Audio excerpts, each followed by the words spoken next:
Hello friends, मैं रामानुज कुमार से online R K classes में आपका स्वागत करते हैं। इस वीडियो में हम लोग देखने वाले हैं भारत के संवैधानिक विकास के बारे में। अगर आप चैनल पर नए हैं तो चैनल को सब्सक्राइब कीजिए और वीडियो अच्छा लगे तो वीडियो को लाइक कीजिए और दोस्तों के पास शेयर कीजिएगा। आज हम लोग देखने वाले भारत का संवैधानिक विकास। तो भारत के संवैधानिक विकास में प्रथम आता है 1773 के रेगुलेटिंग एक्ट, जिसके बारे में देखेंगे। तो पहला है कि 1773 के रेगुलेटिंग एक्ट के बारे में प्रथम है, भारत में ईस्ट इंडिया कंपनी पर ब्रिटिश नियंत्रण स्थापित हुआ। तो क्वेश्चन पूछेगा, भारत में ईस्ट इंडिया कंपनी पर ब्रिटिश नियंत्रण स्थापित हुआ किस एक्ट के तहत? तो इसका आंसर होगा 1773 के रेगुलेटिंग एक्ट के तहत। दूसरा आता है बंगाल के गवर्नर को बंगाल का गवर्नर जनरल कहा जाने लगा किस एक्ट के तहत? तो 1773 के रेगुलेटिंग एक्ट के तहत। तो प्रथम गवर्नर जनरल कौन थे? बंगाल के प्रथम गवर्नर जनरल कौन थे? तो इसका आंसर होगा लॉर्ड वारेन हेस्टिंग।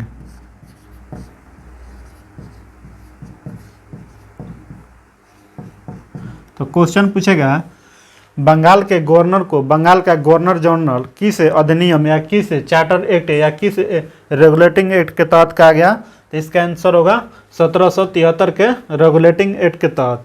तो बंगाल के प्रथम गवर्नर जनरल पूछेगा तो कौन थे? तो वारेन हेस्टिंग्स थे। इसी तरह आता है इसमें 3 में, यानी कि 1773 के रेगुलेटिंग एक्ट के तहत 1773 के रेगुलेटिंग एक्ट के तहत 1774 ईस्वी में कलकत्ता में एक सुप्रीम कोर्ट की स्थापना की गई, जिसके प्रथम मुख्य न्यायाधीश कौन थे?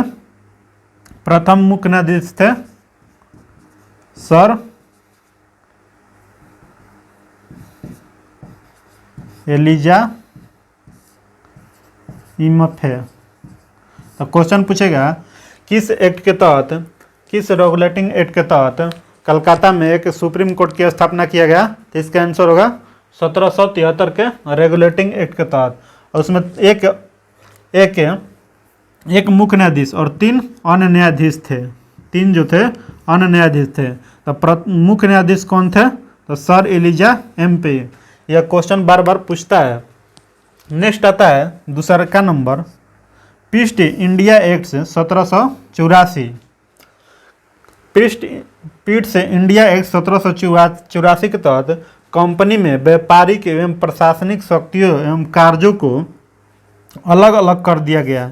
यानी कि कंपनी के व्यापारिक और प्रशासनिक शक्तियों का कार्य जो था, दोनों को अलग अलग कर दिया गया। किसके तहत? तो ईस्ट इंडिया एक्ट 1784 के तहत।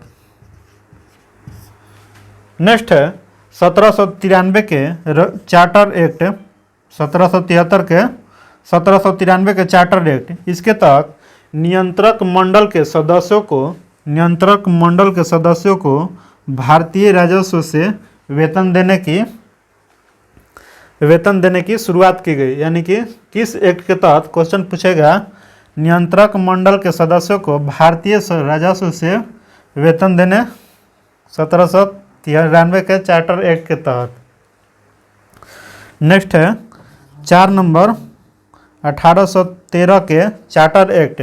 इसके तहत भारत में कंपनी के व्यापारिक एकाधिकार के समाप्त कर भारत के कंपनी के व्यापारिक को एकाधिकार को समाप्त कर दिया गया, लेकिन कंपनी के चाय एवं चीन देश के साथ व्यापार पर एकाधिकार बना रहा। तो क्वेश्चन पूछेगा, किस चार्टर एक्ट के तहत भारत में कंपनी के व्यापारिक अधिकार को समाप्त कर दिया गया? तो इसका आंसर होगा 1813 के चार्टर एक्ट के तहत। लेकिन कंपनी के चाय एवं चीन के साथ व्यापार पर एकाधिकार बना रहा किस एक्ट के तहत? तो 1813 के चार्टर एक्ट के तहत।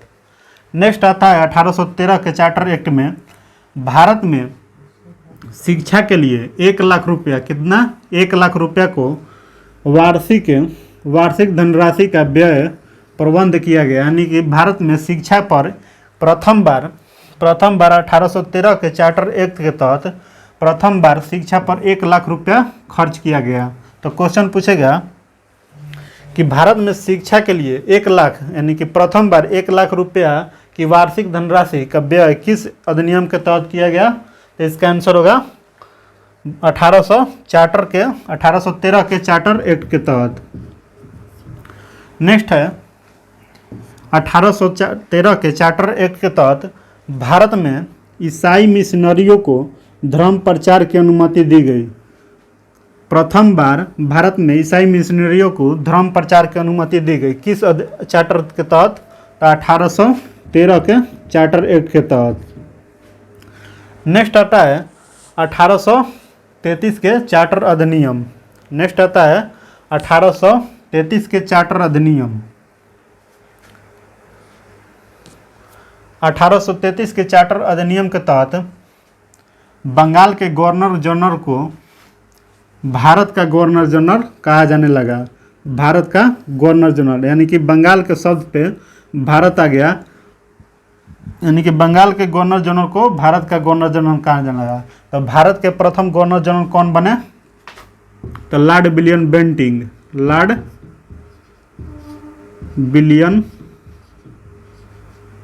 William Bentinck. तो क्वेश्चन पूछेगा भारत का प्रथम गवर्नर जनरल कौन था? तो इसका आंसर होगा लॉर्ड विलियम बेंटिंग। अब बंगाल के प्रथम गवर्नर जनरल कौन थे? तो वारेन हेस्टिंग्स। नेक्स्ट आता है कि 1833 के चार्टर अधिनियम के तहत सिविल सेवकों को चयन के लिए खुली प्रतियोगी परीक्षाओं का प्रयास किया गया। सर्वप्रथम जो है सिविल सेवकों की परीक्षा के लिए 1833 के चार्टर अधिनियम के तहत खुली प्रतियोगी परीक्षा का प्रयास किया गया। किस अधिनियम के तहत? तो 1833 के चार्टर अधिनियम के तहत। नेक्स्ट आता है 1833 के चार्टर अधिनियम में मैकाले की अध्यक्षता में प्रथम विधि आयोग का गठन किया गया, यानी कि स्वतंत्र भारत से पहले विधि आयोग का गठन कब किया गया था? तो 1833 के चार्टर अधिनियम के तहत प्रथम विधि आयोग की स्थापना किया गया था और इसके प्रथम अध्यक्ष कौन थे? मैकाले। लेकिन इसी में क्वेश्चन पूछता है कि स्वतंत्र भारत के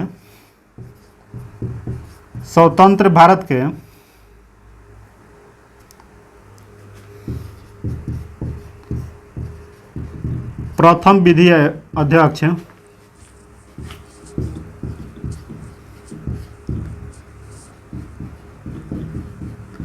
प्रथम विधि आयोग के अध्यक्ष कौन थे? तो MC सीतलवाड़ थे। MC सीतलवाड़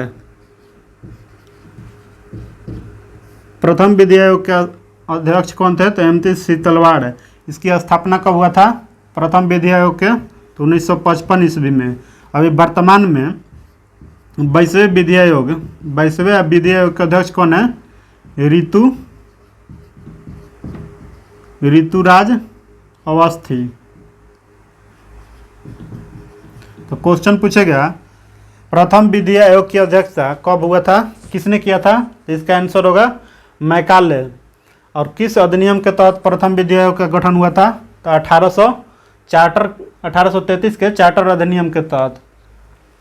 और प्रथम स्वतंत्र भारत के प्रथम विधि आयोग के अध्यक्ष पूछेगा कौन थे? तो MC सीतलवाड़। और प्रथम विधि आयोग का गठन कब हुआ था? तो 1955 में। और अभी वर्तमान में 22वें विधि आयोग के अध्यक्ष कौन है? तो ऋतुराज अवस्थी हैं। इसी में आता है 1833 के चार्टर अधिनियम के तहत कंपनी के व्यापारिक अधिकार को पूर्णतः समाप्त कर दिया गया जो 1813 में भारत के कंपनी के व्यापारिक अधिकार को समाप्त कर, लेकिन चाय एवं चीन को छोड़ा गया था। चीन के साथ व्यापार एक अधिकार बना रहा, उसी को 1833 के चार्टर अधिनियम के तहत व्यापारिक अधिकार को पूर्णतः समाप्त कर दिया गया, यानी कि चाय को भी और चीन के साथ भी व्यापार को पूर्णतः समाप्त कर दिया गया। इसका आंसर होगा 1833 के चार्टर अधिनियम के तहत। 1833 के चार्टर अधिनियम के तहत भारत में दास प्रथा को विधि विरोध घोषित कर दिया गया। तो क्वेश्चन पूछेगा भारत में दास प्रथा को किस किस चार्टर के तहत विधि विरोध घोषित किया गया? तो 1833 के चार्टर अधिनियम के तहत। और 1843 ईस्वी में इसे पूर्णतः दास यानी कि दास प्रथा को समाप्त कर दिया गया। तो क्वेश्चन पूछेगा भारत में दास प्रथा कब समाप्त हुआ? तो इसका आंसर होगा 1843 ईस्वी में। लेकिन अधिनियम पूछेगा चार्टर एक्ट, तो 1833 के चार्टर अधिनियम के तहत भारत में दास प्रथा को विधि विरोध घोषित किया गया था। नेक्स्ट है 1853 के चार्टर अधिनियम। इसमें कंपनी के महत्वपूर्ण पदों पर नियुक्ति के लिए सीधी भर्ती के स्थान पर प्रतियोगी परीक्षाओं का आधार बनाया गया। यानी कि 1853 से पहले जितने भी कंपनी में महत्वपूर्ण पद था उसका नियुक्ति जो था सीधे होता था, यानी कि जो उसमें था अपने से भर्ती कर लेता था। लेकिन 1853 के चार्टर अधिनियम के तहत प्रथम बार खुली प्रतियोगी यानी कि कंपनी के जितने महत्वपूर्ण पद थे उसमें नियुक्ति के लिए यानी कि सीधी नियुक्ति के स्थान पर प्रतियोगी परीक्षा का आधार बनाया गया। नेक्स्ट इसी में देखेंगे 7 नंबर भारत शासन अधिनियम 1858।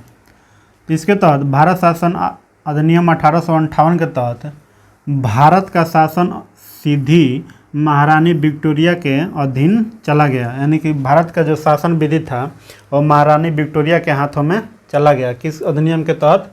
तो भारत शासन अधिनियम 1858 के तहत।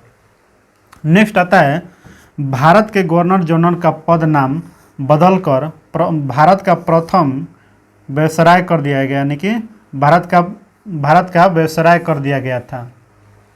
तो इसके तहत भारत के प्रथम वायसराय कौन बने थे? तो लॉर्ड कैनिंग। क्वेश्चन पूछेगा कि भारत के गवर्नर जनरल का नाम बदलकर भारत का वायसराय कब कर दिया गया? तो इसका आंसर होगा भारत शासन अधिनियम 1858। और भारत शासन अधिनियम 1858 के तहत भारत का प्रथम वायसराय कौन था? तो लॉर्ड कैनिंग था। नेक्स्ट है नियंत्रण बोर्ड और निदेशक कोड को समाप्त कर दिया गया तथा दैव शासन प्रणाली का अंत कर दिया गया। यानी कि जो नियंत्रण बोर्ड और नियंत्रक कोड की जो शुरुआत कब हुआ था? 1784 में पीट सीडिया एक्ट 1784 के तहत नियंत्रक बोर्ड और नियंत्रक कोड को जो शुरुआत हुआ था उसको समाप्त कर दिया गया। कब? तो भारत शासन अधिनियम 1858 के तहत इसे समाप्त कर दिया गया जो 1784 ईस्वी में शुरू हुआ था। नेक्स्ट है इसी में 1 नवंबर 1858 को ब्रिटिश महारानी की घोषणा को भारतीय शिक्षित वर्गों ने अपने अधिकारों का मैग्ना कार्टा कहा। तो क्वेश्चन पूछेगा किसे भारतीय शिक्षित वर्गों ने अपने अधिकारों का मैग्ना कार्टा कहा? तो इसका आंसर होगा 1858 के भारत शासन अधिनियम 1858 को भारत के शिक्षित वर्गों ने अपने अधिकारों का मैग्ना कार्टा कहा। नेक्स्ट है भारत परिषद अधिनियम 1909। इसमें इसका अन्य नाम भी था मार्लो मिंटो सुधार के नाम से भी जाना जाता है। मिंटो जो थे भारत में वायसराय थे और मार्ले जो थे कौन थे? इंग्लैंड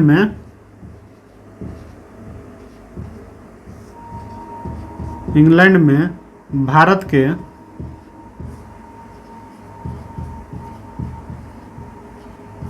के राज्य सचिव थे। तो क्वेश्चन पूछेगा भारत शासन अधिनियम 1909 को अन्य किस नाम से जाना जाता है? तो इसका आंसर होगा मार्लो मिंटो सुधार के नाम से जाना जाता है, जिसमें मिंटो जो थे भारत के वायसराय थे और मार्लो जो थे, दो व्यक्तियों का नाम है मार्लो मिंटो। तो मिंटो जो थे भारत के वायसराय थे और मार्लो जो थे इंग्लैंड में भारत के राज्य सचिव थे।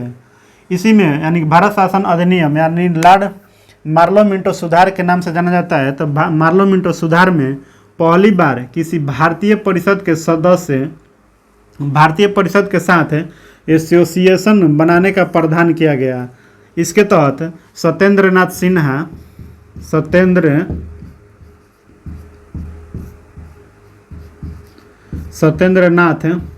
सिन्हा की कार्यपालिका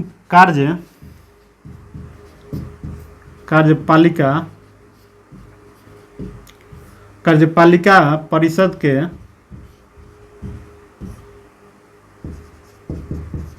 प्रथम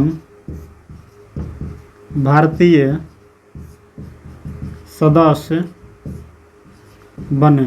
तो क्वेश्चन पूछेगा कार्यपालिका परिषद के प्रथम भारतीय सदस्य कौन बने थे? तो इसका आंसर होगा सत्येंद्र प्रसाद सिन्हा। तो किस अधिनियम के तहत बने थे? तो मार्लो मिंटो सुधार 1909 के तहत।